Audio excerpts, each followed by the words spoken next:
What's up, y'all? This is Deidre with One Shot Game. You already know what time it is and how the motto go. You get one shot at life, but a lifetime to learn all the game you need to get a better hold on your own life. My grandma always taught me that the value of standing on your word and, you feel me, standing by your word. Mean what you say and say what you mean. Don't say something and then get around a crowd of other people and then act like, you didn't say that or your words switch up. That same very principle go for prison. If you're not going to mean what you say and say what you mean, it's better if you don't say nothing at all. To you an incident that I had at McFarland, which is basically a lower level prison. It's like a level 1 and 2 maybe, but no 3s or no nothing above that. Like, you gotta have a lot of low points and not so much aggression and violence. So McFarland was really like a princess prison, they call it. We had everything in there, like, you know what I'm saying, from movie night to big things of candy. Holidays, you get gift bags and pouches, and it's a dorm setting in there. So it was really chill. Like, I liked it. I didn't have no problem with it, except the one thing was the food was booty. And you have to understand that at the end of the day, it's still prison. So when I got there was this girl in my dorm, you feel me, named Coco. She from LA, real name Nicole. I'm not gonna give out her last name, but when I say she was chill, she was cool, and like, we got to talking, you feel me, on the level of understanding. Now, meanwhile, let me explain to y'all, when I got to prison, I was hurt. I looked at like I had been on all types of drugs and alcohol and, just was completely out of my mind. But I think what people fail to realize is that some people's bodies get really messed up when they're depressed and they're stressed out and they're hurt and things ain't going in life the way they're supposed to go. I've never been addicted to hard drugs. The most I've ever been, you feel me, addicted to, probably in that era that was hard, was ecstasy pills. But that was at the era between like 19 and 21. That was the thing. Everybody was doing it, and I was in that era. But once that era kind of slowed up and died down, I stopped completely. It's real easy to get off ecstasy pills because living in Sacramento, the city where I'm from, everything like shuts down at like 1 or 2 in the morning. So if you want to be up all night tweaking and, you feel me, just on for no reason looking at the ceiling, that's cool. But I was one that was more so on like the downer side. I like to take, you feel me, the drugs that like put you to sleep because my life just wasn't going the way it was supposed to. So let's go night night. I don't want to stay up all night tweaking and shit. You get what I'm saying? But me going into prison, I was hurt. Like, I was fucked up. I looked at like I had been on all types of drugs, but nobody ever really stopped and asked me exactly what was going on. I had lost my job at Home Depot messing with a girl who was addicted to crystal. You know what I'm saying? I, on the other hand, have never done crystal, have never done heroin, have never done any of those things. You get what I'm saying? So once I lost my job, I got in a really depressing state. And I was so broke and staying with my auntie to where, I was giving her half of my food stamps just to stay there. I didn't have no money. I was buying little 5 sacks from the little candy house downstairs because that's all I could get. I was broke, but I was more so depressed and hurt on the inside. So it was causing me to lose weight. You feel me? My grill was fucked up. You feel me? Like, I looked really sick and hurt. You know what I'm saying? But nobody ever really took the time to ask me what was going on. So people always assume, oh, she's on drugs, she's cracked out, what drugs is she doing? Nah, y'all just never stopped and took the time to actually ask me what exactly is going on, what you going through. And nobody ever will, and nobody really cares. So that was my little struggle with it. And I looked at her. So when I got to McFarland, you feel me, I was still looking hurt and fucked up, but this girl, you feel me, Coco, like, was looking at me for who I was, not my appearance and what I looked like. She was looking solely at Deidre's soul, So we got to vibing, we got to talking. She got to telling me like her case and how it happened and all her co-defendants and how she was in the interrogation room and they was questioning her like the first 48. And it was interesting to me because one of my favorite shows is the first 48. You know what I'm saying? So I'm talking to her. I'm giving her, you feel me, what's going on in my life. You feel me? Everything that was going on, how I ended up in there. She was cool. You feel me? She was a cool person. She stuck to herself. She minded her business. You feel me? She got some things on commissary one time, and I didn't have nothing, and it had like shelves above your bed. And she dropped me off some stuff one time. I didn't know it was from her until later on I found out. So at a lower level prison, like sometimes people are genuinely just nice because they know you don't have nothing and they getting stuff. As where in the higher level prisons, it always come with an ulterior motive. You get what I'm saying? So we talking, you feel me? I'm telling her how, like, you know, everything that was going on in my life. Not everything, but, you know, basically my drug use and stuff. So one of my things was I did not want to do SAP, which is substance abuse program. I was okay with going to computers. I was okay with going to criminal thinking. I was okay with going to anger management. I was okay with going to emotional intelligence, but I did not want to take a SAP class because I felt like me being addicted to weed wasn't a problem. You feel me? But when I'm sitting down talking to Coco one day and I'm telling her, like, you know, I used to take Xanax and put them in a soda bottle and shake them up and drive my car to go pick them up in Fairfield and then drive all the way back to Sacramento, right? So out of nowhere, like this was like probably one of the last classes that I took at my stay at McFarland before I went to the program out here in Sacramento. They stuck me in SAP. I had been talking about how I didn't want to go to SAP.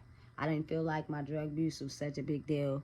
And in the last moment, right before I was scheduled to go to the program out here in Sacramento, they put me in substance abuse program. Now, my view towards it at first was like, I don't have a problem. I don't want to take that class. But then it changed because once I got in that class, I learned some pretty valuable things that has things to do with just substance abuse in general. It doesn't matter what you do or, you know, what drug you take. Like a lot of the women in that class had some of the same similar trauma related issues that I had that made them do something to block out whatever pain they was experiencing. You get what I'm saying? So anyway, I'm telling her, I like, man, I don't want to be in SAP. I don't want to be in SAP. And she basically was just talking to me and she was like, so you don't think smoking weed was a problem?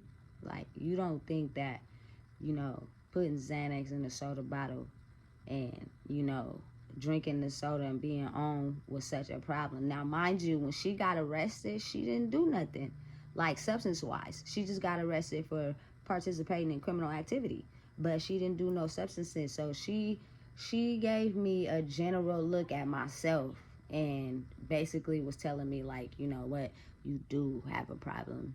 You probably do need to go to that class. And as I'm getting up in the morning, getting dressed to go to the class, she laughing at me and shit. You feel me? But it was funny because it's like, you know, I had somebody who wasn't judging me or wasn't pointing the finger, and she was basically telling me, like, you know, I'm here to tell you that maybe you do have a problem. You just don't want to look at it like that. And I feel like that was good motivation, and it was positive affirmations toward myself to be able to look at, you know what, stop ignoring the fact that you think you don't have a problem, but really you do. You get what I'm saying? So she was just laughing at me, encouraging me. We getting up, get dressed, we go to SAP. I go to SAP, she go to her class. You feel me? I ain't gonna lie. Coco was with it, and what I mean by that is she was probably one of the girls in McFarland that like kept her hair slayed. You feel me? Her outfits was nice. You know what you could wear. Her shoes was on point. You feel me? She was slaying. You feel me? I ain't gonna lie. I had a little crush on her just because she helped me look inside of me, even though I was hurt and I had to go through a lot of healing. She basically was taking a look deeper into my soul and telling me things that, you know, not from a judgment perspective, but more so like, this could help better you. I'm gonna help, you feel me, give you some positive words so that you can understand that maybe how you're looking at the situation has you blocked and you need to understand that maybe something is wrong, but you don't want to look at it. You feel me? So I ain't gonna lie, I started like, you feel me, forming a crush. You know what I'm saying? But then I learned something real quick. So it was this other girl in our dorm. Her name was Brandy. You feel me? And she had a girlfriend that came from Chowchilla named Damo, but Damo ended up coming to McFarland, right? So Brandy talking to Damo, you feel me? They all shacked up. So I guess at some point, you feel me? Damo don't want to talk to Brandy no more. Now, mind you, Damo is black and white with dreads. You know, the appearance to the eye. So everybody wanted her because she looked it good. You feel me? But she really had some anger issues and a lot of other situations going on. No judgment, but just saying she looked it good to the eye. So everybody wanted to talk to her. You know what I'm saying? So me and Coco talking at this point, we forming a good bond. We in the back of the room, whatever. At some point, she decided to talk to Damo, and then her and Damo started liking her, and she started liking Damo. So that caused her to stop talking to me. And I ain't gonna lie, you feel me? I grew a little bit jealous because I was like, damn, you just came in and messed up my little groove I had going on. You feel me? All because, you feel me, you look good to the eye. You know what I'm saying? And I may not be as presentable, but we was vibing on another level. So that taught me, you know, don't always get too close to somebody, because in prison, somebody can come in real quick and just mess up your whole flow. You know what I'm saying? But that did not mess up my respect I had for Coco. I still had a lot of respect for her, because even though she didn't know I had a crush on her, you feel me? She actually fed me some gems to help me elevate myself, and maybe she was doing that for Damo or whatever the case may be, right? So at this point, Brandy is mad. Brandy's heated. The yard at McFarland is probably no bigger than a tennis court. That's it. And so we outside one day. You know what I'm saying? I hear Brandy, she mad, she pissed off. Oh, woo, Damo talking to Coco now. Da, da, da, da, da. She heated, she fired up, her triggers is low. You know what I'm saying? She pissed off because that was her girl or whatever. Even though Damo broke up with her, you know what I'm saying? She was still just pissed off and heated about it. And the fact that she started talking to Coco, and the fact that Coco was just completely ignoring her. Coco wasn't giving her no attention. She still woke up every day on her game, on her shit, pressed, slayed, you feel me, minding her own business, right? So one day, Brandy's outside on the yard. I hear her getting fired up about Coco, like, you feel me, talking big shit about Coco. You know what I'm saying? So I go back in the dorm and I tell Coco, like, you feel me, Brandy planning on fighting you. You know what I'm saying? So be aware, be careful, because she mad that you and Damo talk now. Maybe that would have been messy on somebody else's end, but I didn't feel like it was, because I had a mutual respect for Coco. So if I hear somebody saying, you feel me, they gonna beat you up or whatever, you feel me, I just felt like it was up to me to let you know, hey, be aware, watch out. You know what I'm saying? Be on guard, because you don't know what could trigger her, set her off, and then now y'all in here fighting. Did that fight ever happen? Absolutely not. A lot of people just be talking, showing off their ego, not really with it, and not really trying to fight, because everybody trying to go home. You get what I'm saying? So one day we in the day room. It's me, Coco, and Damo. We playing Uno, right? And I guess Brandy had already heard that I had went and told Coco that she was gonna fight her or whatever. So Brandy comes up to the table and she like, Deidre, so you told Coco I wanted to fight her, whoop, whoop. And I was like, yeah, yes, I did. I heard you on the yard saying that, you feel me, Coco better watch out, because you gonna fight her. All because she talking to Damo. And mind you, Coco, Damo, and Brandy, all of them is at this table with me. And I'm standing on my word, right? Brandy she just walked off. She just walked off from the table, right? The next day, we finished playing cards or whatever. The next day come around, you feel me, she come up to me by myself. And she like, hey, I really respect the fact that you stood on your word. Da, da, da, da. You feel me? That a lot of people don't do that. A lot of people be ready to fight. Woo, woo, woo, woo. You feel me? And I'm just telling her, like, I have respect for Coco. You feel me? Me and Coco was vibing. So, of course, I'm going to tell her when somebody talking about her or trying to get on her and she don't know. And she was like, right, I get it. So then that ended up making me and Brandy form a situationship. I wouldn't even call her really my friend because this is prison. Again, this is prison. But a situationship to where we became cool.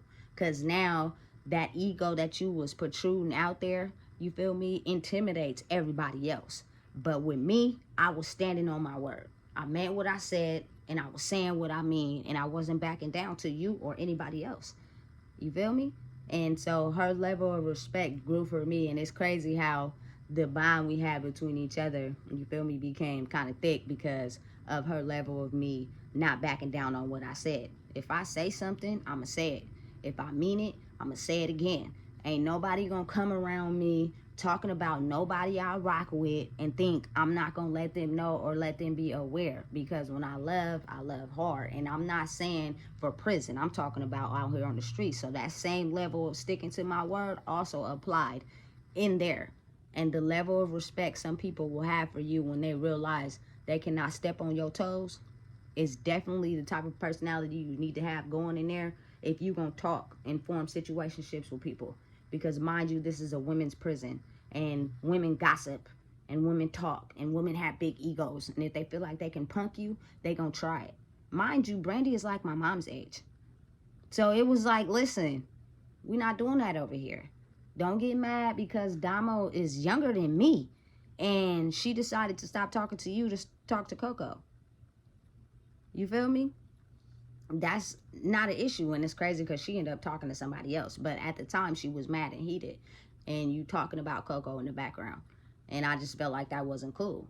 You feel me? So we grew a little bond. Her, you feel me? Coco and Damo taking pictures and clicked up. You feel me? Damo looked it good to the eye. Coco looked it good to the eye. So as a couple, they was, you feel me? They was it. You feel me? But in reality, once you start figuring out how a person get down and the anger issues, you start distancing yourself away from them and realizing that looks ain't everything.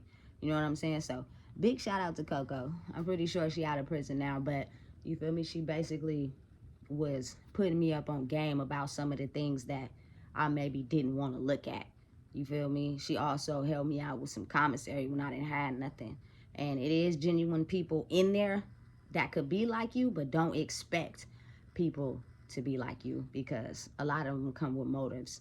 And again, like in the lower level prisons, people will give you stuff when they see you don't have nothing, but they won't directly hand-to-hand contact with you.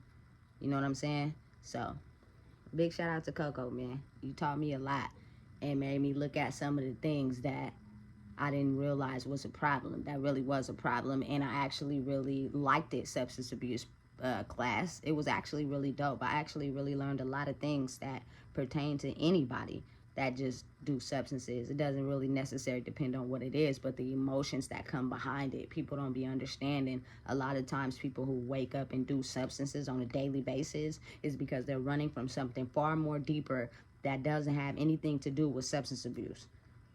And I had to realize that in that class, and a big shout out to you for making me look at it in a different perspective. So again, the purpose of this video, mean what you say what you mean, don't back down for nobody, stand on your principles and be about it. If you real, you gonna be real and it's gonna show. If you fake, it's gonna show too. Again, say what you mean and mean what you say. That's Deidre with One Shot Game, and if you don't know, I just told you. Make sure you like, comment, and subscribe, man.